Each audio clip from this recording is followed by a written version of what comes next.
Hello વિદ્યાર્થી મિત્રો, good morning. કેમ છો બધા? મજામાં? આજના લેક્ચરની અંદર આપણે મિત્રો ચેપ્ટરની સરસ મજાની ચર્ચા કરવા જઈ રહ્યા છીએ, જેનું નામ છે ડેવિસન ગર્બરનો પ્રયોગ અને એનું તારણ એટલે કે ઇલેક્ટ્રોનનું તરંગ સ્વરૂપ.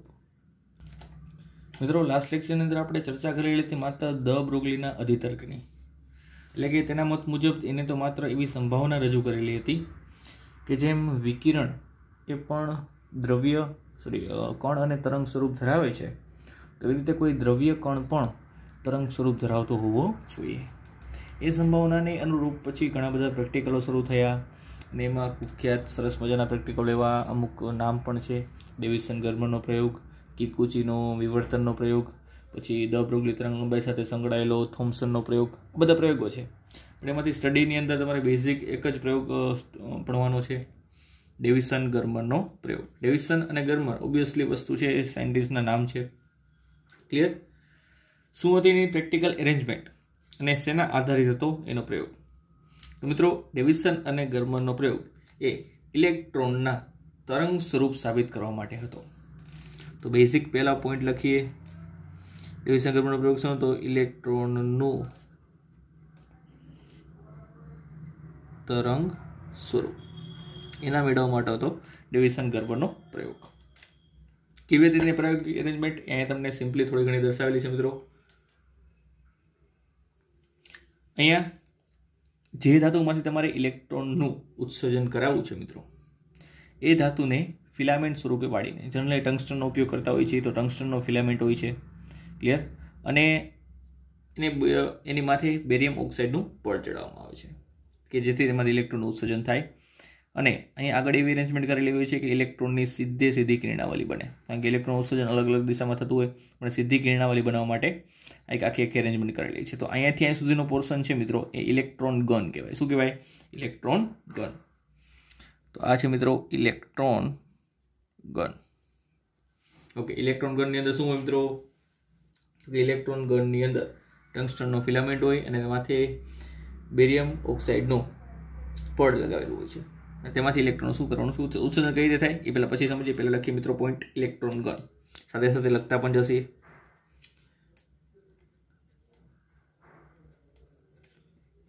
ઇલેક્ટ્રોન ગન ટંગસ્ટનના ફિલામેન્ટ પર કઈ રીતે બનાવેલી હોય છે? તો કે ટંગસ્ટનના ફિલામેન્ટ પર બેરિયમ ઓક્સાઇડનું પડ લગાવેલ હોય છે. ચલો, તેને કોની સાથે જોડવામાં આવે છે મિત્રો? તો કે ઇલેક્ટ્રોન ગનને સાથે લો ટેન્શન એટલે કે નીચા વોલ્ટેજ વાળી બેટરી સાથે જોડવામાં આવે છે. આ બેટરીનો 3 વોલ્ટેજ છે, પ્લસ આ છે બેટરીના માઇનસ. બેટરી સાથે જોડશો એટલે મિત્રો આમાંથી પ્રવાહ પસાર થશે. પ્રવાહ પસાર થશે એટલે કે જે ધાતુ છે ટંગસ્ટન, એ ધાતુ ગરમ થશે. I2RT મુજબ પ્રવાહનું મૂલ્ય વધશે, ધાતુ ગરમ થશે. ધાતુ ગરમ થશે એટલે તેમાં રહેલા ઇલેક્ટ્રોન ઉર્જા મેળવીને શું કરશે? ધાતુની સપાટીમાંથી બહાર નીકળશે. ઇલેક્ટ્રોન શું થશે મિત્રો? ઉત્સર્જન થશે. ક્લિયર? તો નીચા દબાણ માટે એટલે LT, નીચા વીજ દબાણ માટેનો પાવર સપ્લાય. LTનો મતલબ એવો છે લો ટેન્શન, એટલે કે નીચા વીજ દબાણ માટેનો પાવર સપ્લાય. એના વડે આને ગરમ કરવામાં આવે છે. કોને? ટંગસ્ટનને. ક્લિયર? જેથી તેમાં ફોટો ઇલેક્ટ્રોનનું શું થાય? ઉત્સર્જન થાય. તો લખીએ એમાં મિત્રો. ચલો, નીચા વીજ દબાણ પાવર સપ્લાય, નીચા વીજ દબાણ પાવર સપ્લાય, જેને LT કહે છે, વડે ઇલેક્ટ્રોન ગનને ગરમ કરવામાં આવે છે.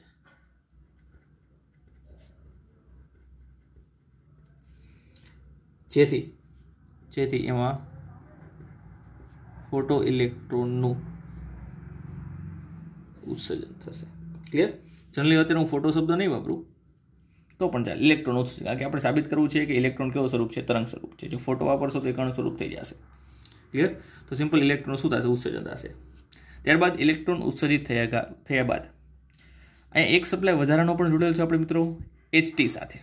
HT એટલે કે ઊંચું વીજ દબાણ ધરાવતો પાવર સપ્લાય એટલે કે હાઈ વોલ્ટેજની બેટરી સાથે એના વડે શું થશે કે આમાંથી નીકળેલા ઇલેક્ટ્રોન એને વી વોલ્ટ વડે, ધારો કે બેટરીના વોલ્ટેજ છે કોઈ વી વોલ્ટ વડે પ્રવેગિત કરો તો તેની ગતિ ઉર્જામાં શું થશે મિત્રો? વધારો થશે. અને સમગ્રપણે બધા ઇલેક્ટ્રોન લાઇનમાં ફૂલ સ્પીડથી અહીંયાથી બહાર નીકળશે અને અહીંયા બનશે ઇલેક્ટ્રોનનું કિરણ પુંજ. ક્લિયર? ઇલેક્ટ્રોન બીમ પણ કહી શકો. અહીંયા બનશે મિત્રો ઇલેક્ટ્રોન બીમ. તો આ છે મિત્રો તેને તો ઊંચા વીજ સપ્લાય માટે શું રાખેલું છે આપણે? એસટી. ક્લિયર? આ છે સિમ્પલ એક નળાકાર કે જેથી તેમાંથી આખી આખી કિરણાવલી સિમ્પલ બનાવી શકાય. તો લખીએ મિત્રો એચટી. એચટી શું કરશે તેની સાથે? તો કે ઊંચા વીજ દબાણ, ઊંચા વીજ દબાણ પાવર સપ્લાય એટલે કે એચટી વડે ઇલેક્ટ્રોનને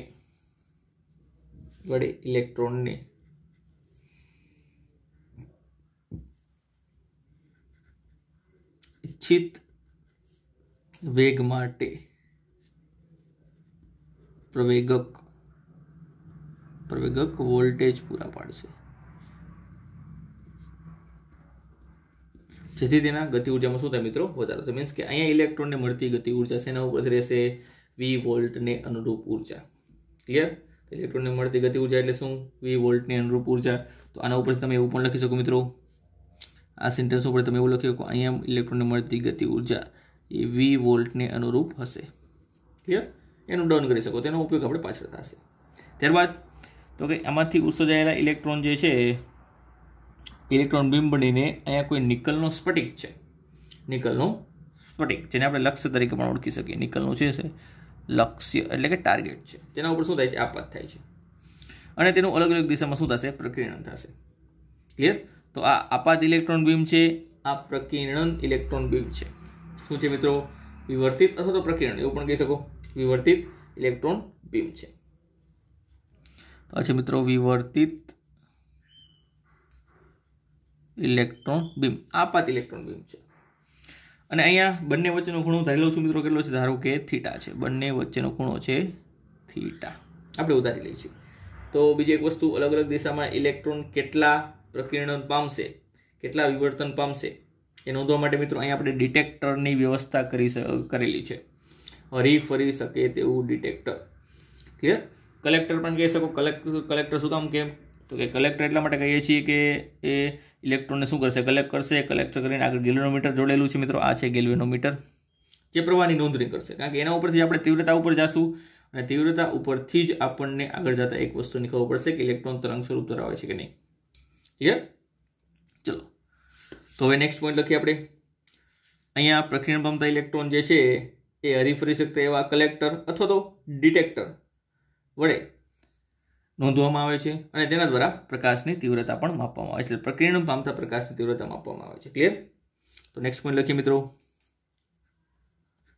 ઇમ્પોર્ટન્ટ છે પોઈન્ટ એટલે લખીએ છીએ પ્રકીર્ણન પામતા ઇલેક્ટ્રોન બીમની તીવ્રતા ઇલેક્ટ્રોન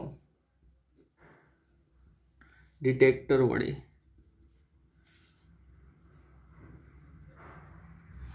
કરવામાં આવે છે, માપવામાં આવે છે, કરવામાં આવે છે. ઉપરાંત કેમ તીવ્રતા? તો કે આપણે જાણીએ છીએ કે બીકોઝ તીવ્રતા આઈ ચલે છે ફોટો ઇલેક્ટ્રિક પ્રવાહ સ્મોલ આઈ. આ તીવ્રતા આઈ ફોટો ઇલેક્ટ્રિક પ્રવાહ આઈ અથવા તો સ્મોલ આઈ ચલે છે કેપિટલ, એવું પણ લખી શકો. બંને એકબીજાના સમપ્રમાણમાં હોય છે.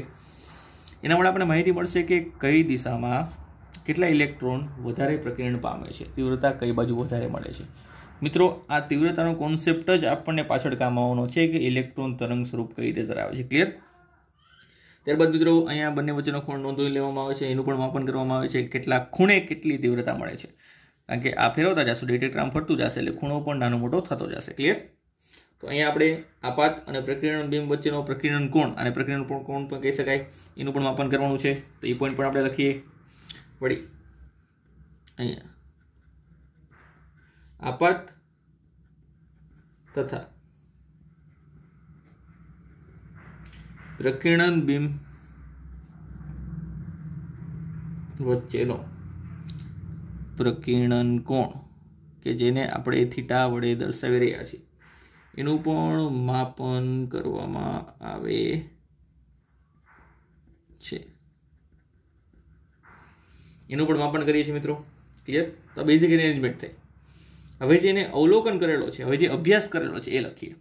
સિમ્પલ અરેન્જમેન્ટ સમજાય કે ઇલેક્ટ્રોનને વેગ મેળવા અહીંયાથી, એટલે એ આપાત થયા, અહીંયા પ્રકીર્ણન પામીને અલગ અલગ દિશામાં તે વિવર્તન પામશે, એટલે કે વિખેરાશે.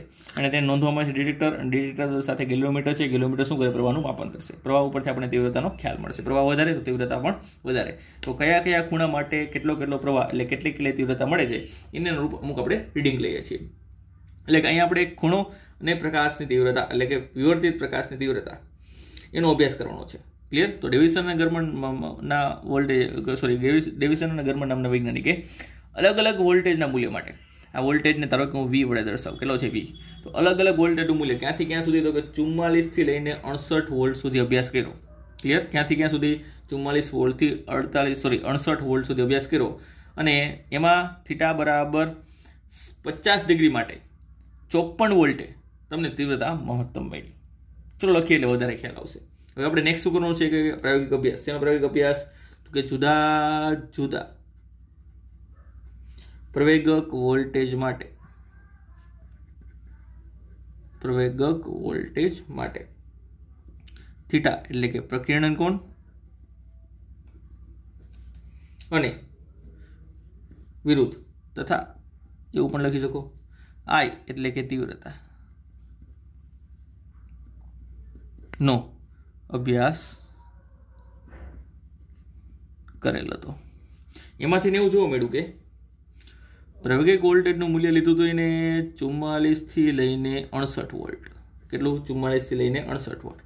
એમાં કોઈ એક નિશ્ચિત વોલ્ટેજ માટે, નિશ્ચિત એટલે કે 54 વોલ્ટ માટે થીટા બરાબર 50 ડિગ્રી માટે તીવ્રતા મેક્સિમમ મળે છે. ચલો આ યાદ રાખીશું મિત્રો. વોલ્ટેજ કેટલા લેવાના? પ્રવેગક વોલ્ટેજ 54, એટલે કે અહીંયા V ની કિંમત 54 મૂકવાની. થીટા 50 ડિગ્રી, એના માટે તીવ્રતા કેવી મળે છે? મેક્સિમમ મળે. ચલો આ એક કોન્સેપ્ટ આપણે અહીંયા સુધી ક્લિયર કરીએ. ક્લિયર? અને આપણે એમ નામ રાખીએ અને આપી દઉં સમીકરણ નંબર 1. એનું અવલોકન જે છે એને આપણે આપી દઈશું સિમ્પલી અત્યારે સમીકરણ નંબર 1, વિધાન નંબર 1. ક્લિયર? હવે અહીંયા આપણે ઇલેક્ટ્રોન કણ સ્વરૂપે ધારીને આગળ વાત કરતી હતી. અત્યાર સુધી આપણે જાણીએ છીએ કે ઇલેક્ટ્રોન કણ સ્વરૂપ છે, એને અનુલક્ષીને આપણે ચર્ચા કરેલી છે. ક્લિયર? ચલો હવે વાત કરીએ આગળ. હવે મિત્રો આપણે જોયું કે વોલ્ટેજનું મૂલ્ય 54 લેવામાં આવે, થીટાનું મૂલ્ય 50 ડિગ્રી લેવામાં આવે, ત્યારે પ્રકાશની તીવ્રતા મહત્તમ મેળવી શકાય. ચલો ક્લિયર? પ્રકાશની તીવ્રતા કેવી મેળવી શકાય? મહત્તમ મેળવી શકાય. હવે આપણે ઉપયોગ કરીએ છીએ દ બ્રોગલી અધિતર્કનો. એ દ બ્રોગલી અધિતર્ક શું કીધું? દ્રવ્ય કણ પણ તરંગ સ્વરૂપ ધરાવતો હોય તો તેની તરંગ લંબાઈ આટલી હોવી જોઈએ. તો લખીએ મિત્રો દ બ્રોગલી અધિતર્ક પરથી.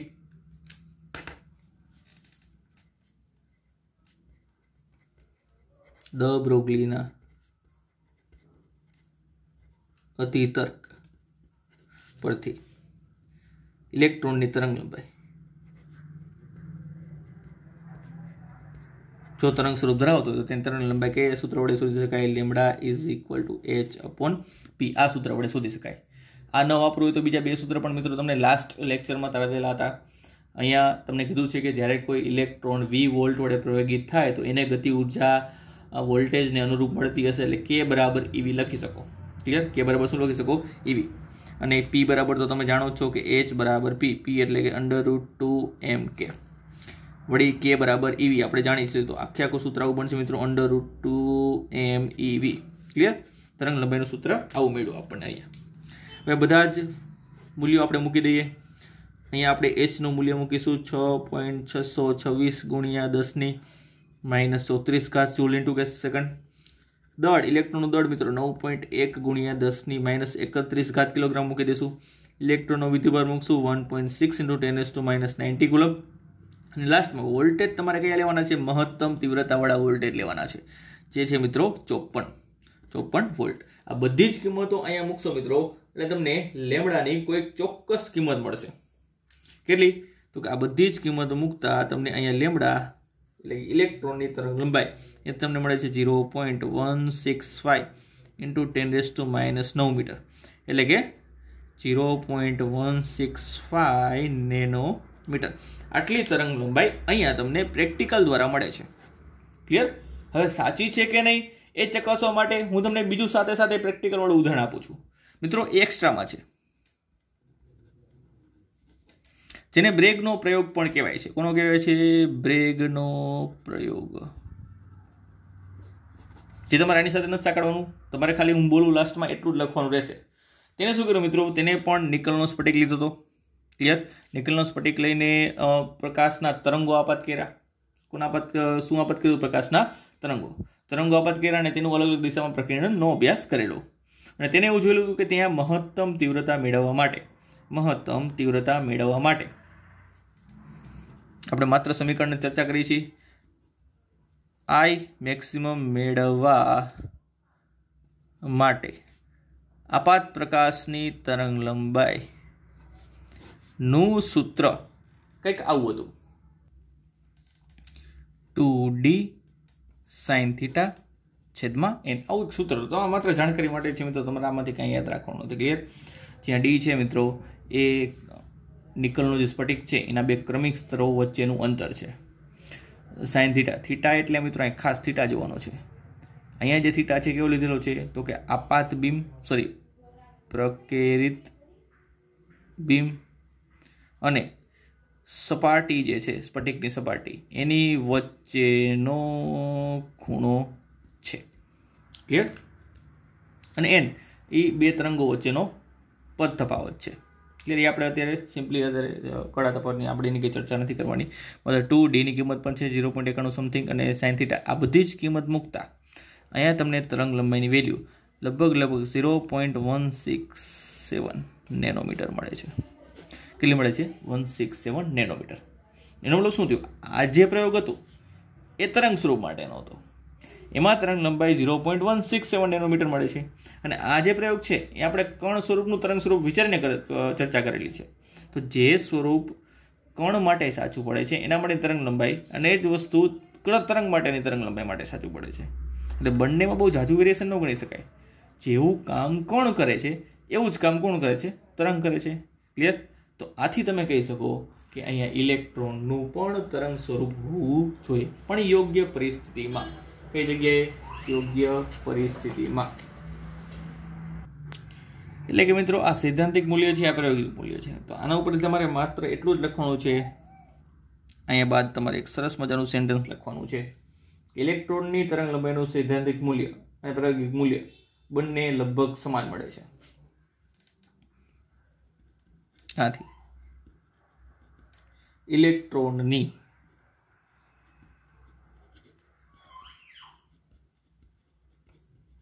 તરંગ લંબાઈનું સૈદ્ધાંતિક મૂલ્ય એટલે કે 0.16 નેનોમીટર જે તરંગ ઉપરથી આવેલું હતું, અને પ્રાયોગિક મૂલ્ય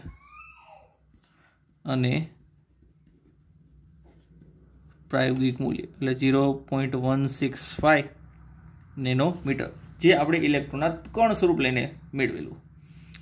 બંને લગભગ સમાન છે. માટે તમે કહી શકો કે ઇલેક્ટ્રોન પણ યોગ્ય સ્વરૂપમાં તરંગ સ્વરૂપ ધરાવતું હોવું જોઈએ. એટલે ઇલેક્ટ્રોન પણ તરંગ તરીકે વર્તતો હોવો જોઈએ. ક્લિયર?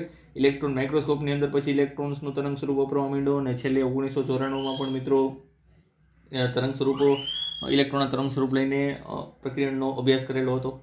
ક્લિયર? એટલે પછી માહિતી મળતી ગઈ કે કોઈ વાસ્તવિક કણ પણ તરંગ સ્વરૂપ ધરાવી શકે છે, અને ખાસ કરીને ઇલેક્ટ્રોનનો વધારે ઉપયોગ થાય છે મિત્રો તરંગ સ્વરૂપે. ક્લિયર? તો ડેવિસન ગર્બરની પ્રાયોગિક મેથડ અને તરંગને અનુલક્ષીને સૈદ્ધાંતિક મેથડ એના બંને દ્વારા તરંગ લંબાઈના મૂલ્યો સમાન મળે છે. આથી તમે કહી શકો કે એ ઇલેક્ટ્રોન તરંગ સ્વરૂપ પણ દર્શાવતો હોવો જોઈએ. ક્લિયર? આથી મિત્રો તેની સાબિતી. હજી એક મનમાં ક્વેશ્ચન રહી જાય, તરંગ સ્વરૂપ દર્શાવે તો ઇલેક્ટ્રોનને આપણે તરંગમાં ગોતવો કઈ જગ્યાએ?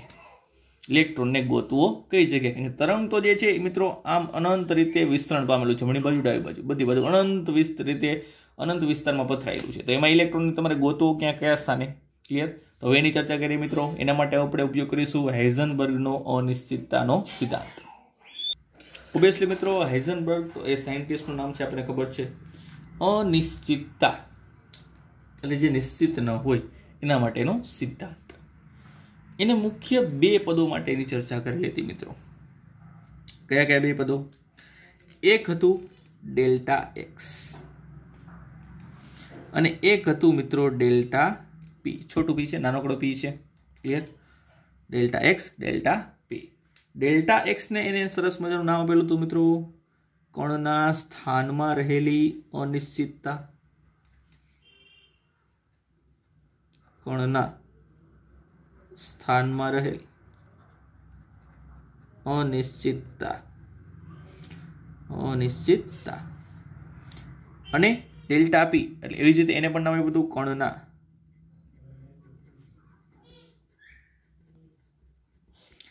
વેગમાનમાં રહેલ અનિશ્ચિતતા. ક્લિયર? એટલે શું મિત્રો અનિશ્ચિતતા એટલે શું? એના મત મુજબ એવું હતું કે કણના સ્થાનમાં રહેલા અનિશ્ચિતતા એટલે કે કણને શોધવામાં જે ડિફરન્સ આવે છે કે કણ અહીંયાથી અહીંયા સુધીમાં છે, અહીંયાથી અહીંયા સુધીમાં છે, અહીંયાથી અહીંયા સુધીમાં છે, એને અનિશ્ચિતતા કહેવાય, ફેરફાર કહેવાય, ડેલ્ટા એક્સ. એવી રીતે વેગમાનમાં પણ ફેરફાર આવે, ફિક્સ ન હોય. તો મિત્રો જો ડેલ્ટા એક્સ ફિક્સ ન હોય તો તેની જગ્યાએ તમે પી ફિક્સ કરી શકો. એટલે કે આનું ઊંધું પણ વિચારી શકો. કઈ રીતે મિત્રો? જો ડેલ્ટા એક્સને ફિક્સ કરવા જાઓ તમે, એટલે કે તેનું સ્થાન, કણનું જો સ્થાન ફિક્સ કરવા જાઓ તો તેનું વેગમાન ફિક્સ નથી થતું. ક્લિયર? એટલે એમાં અનિશ્ચિતતા જોવા મળે છે. અને જો કણનું વેગમાન તમે ફિક્સ કરવા જાઓ તો કણના સ્થાનમાં અનિશ્ચિતતા જોવા મળે છે. એટલે ટૂંકમાં હાઇઝનબર્ગે મેઇનલી એવું કીધું હતું કે ઇલેક્ટ્રોન જેવા સૂક્ષ્મ કણો માટે તમે ઇલેક્ટ્રોનનું સ્થાન અને ઇલેક્ટ્રોનનું વેગમાન બંને એક સાથે માપી શકતા નથી. શું કીધું હતું? સ્થાન અને વેગમાન બંને એક સાથે માપી શકતા નથી. એટલે એના મત મુજબ એવું છે મિત્રો કે જો સ્થાન માટેનો ફેરફાર ઘટાડીને લગભગ શૂન્ય કરવામાં આવે, એટલે કે સ્થાનની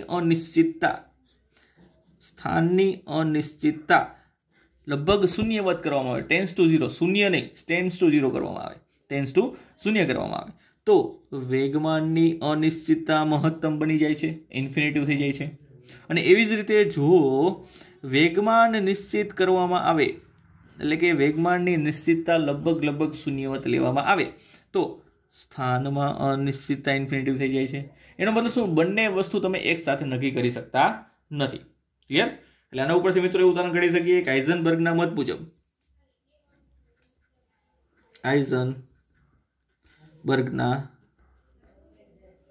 મત મુજબ ઇલેક્ટ્રોન જેવા સૂક્ષ્મ કણનું સ્થાન અને તેનું વેગમાન એક સાથે માપી શકાતું નથી. ક્લિયર? આવું કોણે કીધું? હાઇઝનબર્ગે કીધું. તો આપણે ઇલેક્ટ્રોનની જ વાત કરીએ છીએ. હવે ઇલેક્ટ્રોનને આવું તરંગ કેવું કે પછી આવું તરંગ કેવું? આવું તરંગ કહીએ આપણે કીધું ઇલેક્ટ્રોન તરંગ સ્વરૂપ ધરાવે છે તો તરંગ થયું ને ભાઈ. આ બાજુ અનંત વિસ્તરણ પામેલ છે, આ બાજુ અનંત વિસ્તરણ પામેલ છે, એટલે અવકાશમાં અનંત રીતે પથરાયેલું છે, અનંત વિસ્તારમાં. તો આમાં ઇલેક્ટ્રોનને તમે ગોતશો કે આ જગ્યાએ કઈ જગ્યાએ ગોતશો? બધી જગ્યાએ કંપ વિસ્તારો કેવો છે? સમાન છે.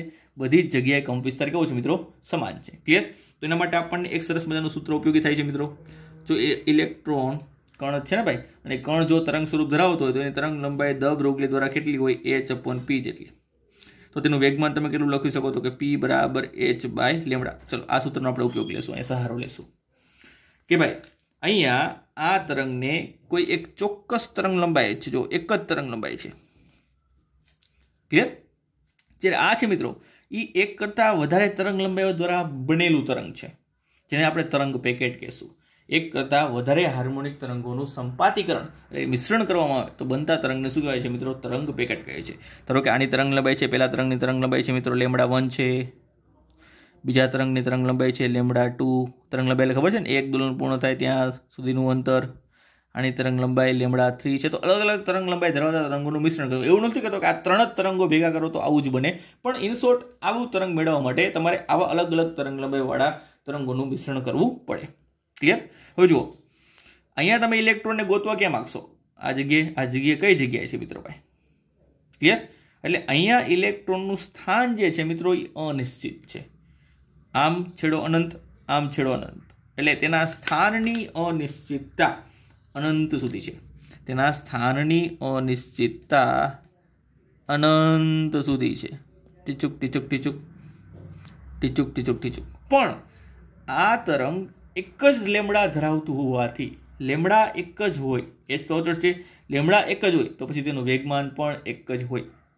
એટલે આ જગ્યાએ પર્ટિક્યુલરલી આ કિસ્સામાં તમે તેનું વેગમાન નિશ્ચિત કરી શકો છો, એ ટેન્સ ટુ 0 કરી શકો છો, પરંતુ તેનું સ્થાન નિશ્ચિત થતું નથી. ક્લિયર? આપણે આ જ વસ્તુ હાઇઝનબર્ગનો સિદ્ધાંત ઇલેક્ટ્રોનના તરંગ સ્વરૂપ માટે લાગુ પાડીએ છીએ એટલે સમજીએ છીએ. તો મિત્રો અહીંયા તમે ઇલેક્ટ્રોનને તરંગ સ્વરૂપે રજૂ કરો તો એક જ તરંગ જો આવી રીતે હોય તો આમાં તમે કઈ જગ્યાએ ગોતશો? બધી જગ્યાએ તરંગ વિસ્તાર સરખો છે. ક્લિયર? એટલે બધી જગ્યાએ અહીંથી અહીં સુધી કાપવા માટે અહીંથી આટલું અંતર કાપવા માટે જેટલો સમય લાગશે એટલો જ સમય આટલું અંતર કાપવા માટે લાગશે, એટલો જ સમય આટલું અંતર કાપવા માટે લાગશે, કારણ કે તરંગ લંબાઈ સરખી છે. એટલે તેના સ્થાનની અનિશ્ચિતતા છે મિત્રો એ મેક્સિમમ છે. પણ આ એક જ તરંગ લંબાઈ ધરાવતું હોવાથી તેનું વેગમાન જે છે ફિક્સ છે. પરંતુ જો ઇલેક્ટ્રોનને આવા તરંગની જગ્યાએ આવા તરંગ સ્વરૂપે રજૂ કરવામાં આવે, એટલે કે તરંગ પેકેટ સ્વરૂપે રજૂ કરવામાં આવે કે જે એક કરતાં વધારે તરંગો દ્વારા બનેલું છે, તો એને ગોતવામાં ઇઝી પડશે. કેમ? તો કે જો એક કરતાં વધારે તરંગોનું સંપાતીકરણ કરશો તો કોઈક જગ્યાએ કંપનવિસ્તાર વધતો હશે, ઘટતો હશે, એવી રીતે દોલનો કરતા હશે. ક્લિયર? એટલે દોલનો એવી રીતે થતા હશે કે જ્યાં કંપવિસ્તાર મહત્તમ આવશે, એટલે કે ધારો કે અહીંયાથીની ચર્ચા કરી, અહીંયાથી લઈને અહીંયા સુધીની ચર્ચા કરી કે જ્યાં કંપવિસ્તાર મહત્તમ આવતો હશે ત્યાં ઇલેક્ટ્રોનને ગોતવાની સંભાવના વધુ હશે, કારણ કે ત્યાં તેને અંતર કાપતા વધારે સમય લાગશે. તો એના માટે સ્થાનની અનિશ્ચિતતા ફિક્સ થઈ ગઈ આટલી. આ થઈ ગયું ડેલ્ટા એક્સ. અહીંયા ડેલ્ટા એક્સ કેવું છે? બહુ જ મોટું છે. જ્યારે અહીંયા ડેલ્ટા એક્સ કેવું થઈ ગયું? એકદમ નાનું, કારણ કે અહીંયા ગોતવો ઇઝી પડે આપણે ઇલેક્ટ્રોનને. એટલા માટે આ પીક પોઈન્ટ કહેવાય કે જ્યાં કંપવિસ્તાર ખૂબ જ મેક્સિમમ છે તો તેને ત્યાં અંતર કાપવા વધારે સમય લાગશે. ક્લિયર? બાકીના માટે ઓછો સમય લાગશે. તો તેને ગોતવું અહીંયા ઇઝી પડે. તો તેના માટે સ્થાનની અનિશ્ચિતતા માત્ર આટલો ડિસ્ટન્સ થઈ ગયું. જ્યારે અહીંયા કેટલું બધું ડિસ્ટન્સ હતું, પરંતુ અહીંયા તેનું વેગમાન નિશ્ચિત કરી શકાતું નથી. કેમ? તો કે એક કરતાં વધારે તરંગ લંબાઈ છે. જો લેમડા અલગ અલગ હોય તો વેગમાન પણ અલગ અલગ હોય. તો અહીંયા તમે સ્થાન નિશ્ચિત કરો છો તો એ જગ્યાએ વેગમાન નિશ્ચિત થતું નથી, પર્ટિક્યુલરલી તરંગ પેકેટ માટે. ક્લિયર? તો હાઇઝનબર્ગ મિત્રો એવું સમજાવે છે કે બંને વસ્તુ તમે એકસાથે મેઝરમેન્ટ ન કરી શકો. અને આપણે ઇલેક્ટ્રોનને આવા સ્વરૂપે નથી દર્શાવતા, આપણે ઇલેક્ટ્રોનને આવા સ્વરૂપે દર્શાવી છીએ. ક્લિયર? એટલે ઉર્જા તો છે જ તેની પાસે, તરંગ સ્વરૂપ તો છે જ તે, પણ કેવું તરંગ સ્વરૂપ? તો કે તરંગ પેકેટના સ્વરૂપમાં દર્શાવવામાં છે. ઇવન આપણો જે ફોટોન છે ને મિત્રો, ફોટોનને પણ તરંગ પેકેટના સ્વરૂપમાં દર્શાવવામાં આવે છે. એટલે કોઈ પણ ઉર્જા કણ સ્વરૂપે લેતા હોય આપણે, જે તરંગ સ્વરૂપમાંથી આવેલી છે, તો એને તરંગ પેકેટ સ્વરૂપે દર્શાવવામાં આવે છે. એટલે ફોટોન પણ મિત્રો આપણે તરંગ પેકેટ સ્વરૂપે દર્શાવી છીએ. એટલે કોઈ આવો સૂક્ષ્મ કણ નથી. આ ટીચુક આર્યો કણ આવો કણ નથી. ફોટોની આવો જ કણ છે કે જેની અંદર તરંગને અનુરૂપ ઉર્જા તો રહેલી છે, પણ એક પ્રકારનું તરંગનો ટુકડો છે, તરંગનું પેકેટ છે. ક્લિયર? કે જે કંઈક ઉર્જા લઈને આગળ વધે છે. તો આથી મિત્રો હાઇઝનબર્ગનો અનિશ્ચિતતાનો સિદ્ધાંત અને એના ઉપરથી ઇલેક્ટ્રોનને દર્શાવવાની રીત. ત્યારબાદ હવે નેક્સ્ટ લેક્ચરથી આપણે સ્ટાર્ટ કરીશું મિત્રો આ ચેપ્ટરના સમગ્ર દાખલાઓ. ક્લિયર? કારણ કે ઉદાહરણ પણ બાકી છે અને સ્વાધ્યાય બાકી છે. થિયરીની ચર્ચા આપણે અહીંયા પૂરી કરી. ચેપ્ટરની દાખલાઓની ચર્ચા નેક્સ્ટ લેક્ચરથી આપણે સ્ટાર્ટ કરીશું.